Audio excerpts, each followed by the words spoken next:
Hello everyone, सभी को मेरा नमस्कार। कैसे हैं आप लोग? आप लोगों ने लेटिंग गो एक्सरसाइज तक समझ लिया था। मेडिटेशन आप लोगों ने किया, उसको चला के प्रैक्टिस करो। लेटिंग गो मेडिटेशन को, वो बहुत अच्छा है। उससे बहुत सारे हमारे थॉट्स जो हैं रिलीज़ हो जाते हैं।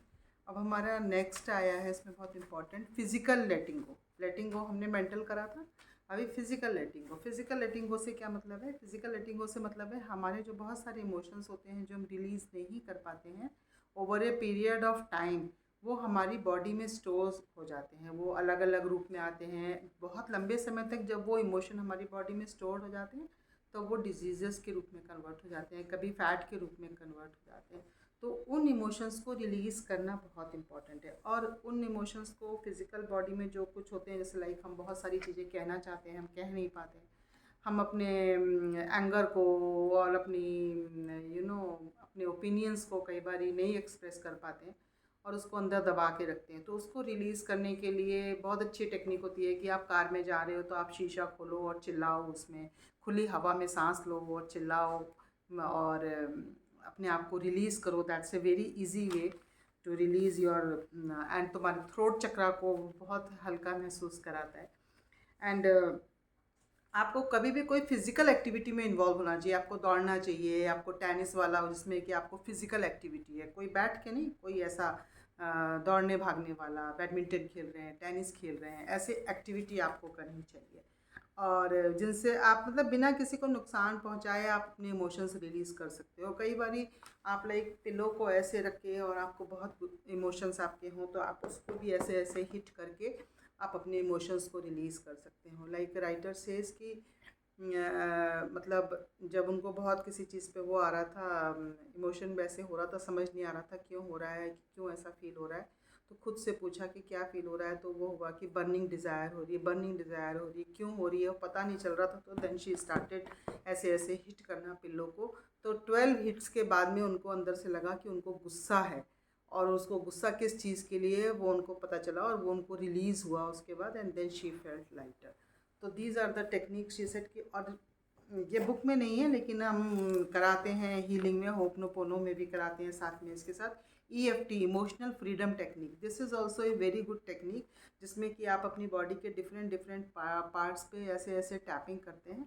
और यहाँ पे स्पेशली बहुत सारे इमोशंस होते हैं जिनको रिलीज़ करना होता है। यहाँ पे लाइक आप यहाँ से शुरू करते हो, 1 2, आई रिलीज़, इसको सिर्फ simple I release, I release, I release, I release, I release, I release, I release, I release, I release, I release, I release, I release, I release, I release, I release, I release and I release, I release. तो ये आपका एक circle complete हुआ। तो इसमें आप अलग अलग स्टेटमेंट्स कहते हो, लेकिन अगर कुछ भी नहीं आता तब भी, आपको जो कुछ नहीं भी पता है तब भी आई रिलीज़ करके, EFT बहुत अच्छी टेक्निक है फिज़िकल बॉडी से भी और इमोशनल बॉडी से भी, आपके कोई भी ऐसे ब्लॉक्स निकालने के लिए। नंबर 2 है आपका पास्ट आपने होल्ड करके रखा हुआ है। लाइक हमारी लाइफ में जो कुछ पिछला जीवन में हो जाता है तो उसको हम इतना पकड़ के रख लेते हैं कि हम उससे आगे बढ़ने को ही तैयार नहीं होते। लाइक अगर लाइफ में हमें पहले किसी ने धोखा दिया, या किसी लड़की का कोई बॉयफ्रेंड है और उसने उसको चीट किया, तो उसको आगे हमेशा हर लड़के में ऐसा लगेगा कि ये भी चीट करेगा। अगर किसी ने हमने कोई काम किया और किसी ने हमें कोई बैड रिमार्क कर दिया, किसी ने कह दिया तुमने ये अच्छे से नहीं कह दिया, तो हमेशा के लिए हम वो डर जाएंगे कि हमसे ये काम अच्छे से नहीं होता। हम स्टेज पे गए, हम कुछ परफॉर्म नहीं कर पाए, तो हमेशा के लिए हमको डर लगेगा कि स्टेज पे जाने से पहले हमारे हाथ पैर कँपने हैं। क्योंकि हमने उस मेमोरी को स्टोर करके रख लिया और हमें लगेगा कि हम कभी ये चीज़ कर ही नहीं पाएंगे, और ये मेमोरीज हमेशा हमें आगे बढ़ने के लिए रोक रही होती हैं। और जो पास्ट है वो हमेशा पास्ट है, वो ऑलरेडी हो चुका है, उसकी आज में कोई पावर नहीं है, और प्रेजेंट में ही आपके पास पावर है, आप उसको बदल सकते हो। लेकिन अगर आप पास्ट को पकड़े रहोगे तो आप, इट्स लाइक आप आगे बढ़ना चाह रहे हो, आगे आपका वो है बैलून है या सक्सेस है, उसको आप पकड़ना चाह रहे हो, पीछे से पकड़ के आपको कोई पीछे खींच रहा है। तो सोचो आप कितनी दूर आगे जा पाओगे अगर कोई आपको आगे से, आपको आगे बढ़ना चाह रहे हो, पीछे से आपको एक रस्सी पीछे खींच रही है। तो आप जितना आगे बढ़ोगे उससे थोड़ा सा पीछे आ जाओगे। तो दिस इज़ व्हाट हैपेंस जब आप पास्ट को पकड़ के रखते हो और फ्यूचर की तरफ देखना चाहते हो आप, लेकिन आप चूंकि पास्ट को पकड़े हुए, पास्ट आपको पीछे खींच रहा है, तो आप आगे कदम ही नहीं बढ़ा पाओगे।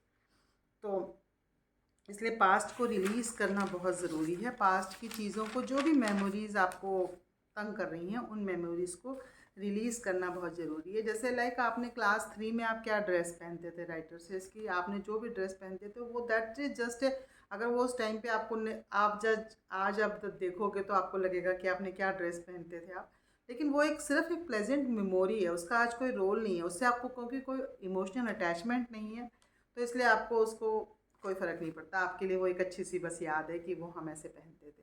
लेकिन अगर आप उससे अटैचमेंट्स कर लेते हैं हम अपनी वैसी पुरानी चीज़ों से कि हमें टीचर ने ऐसे कहा था, टीचर ने वहाँ क्लास में इस तरह से पनिश किया था, तो हम उससे जुड़ जाएंगे, तो आगे के लिए हमेशा हम अपनी लाइफ में आगे बढ़ने से रोकती रहेंगी हमको वो चीज़ें।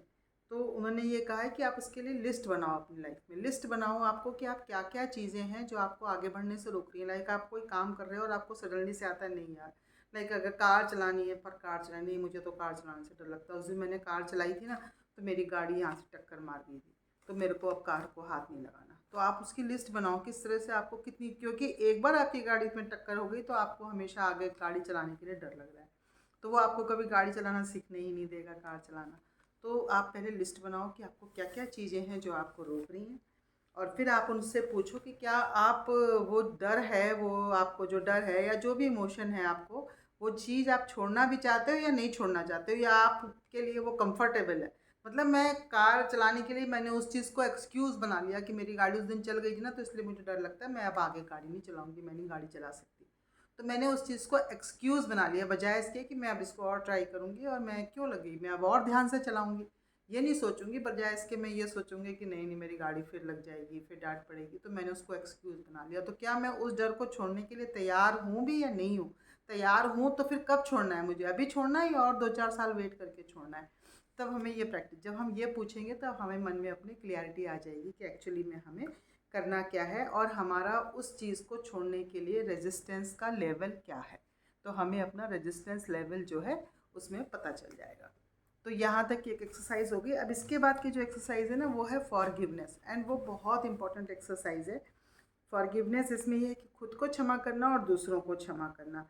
ये राइटर सेज कि forgiveness is the key to miracles. सभी जितने भी आपके कोई भी स्टक इमोशन है जो आपको आगे बढ़ने से रोक रहे हैं, वो सारे इमोशंस की सिर्फ एक की है, वो है माफ़ करना। माफ़ करना दूसरों को, माफ़ करना खुद को।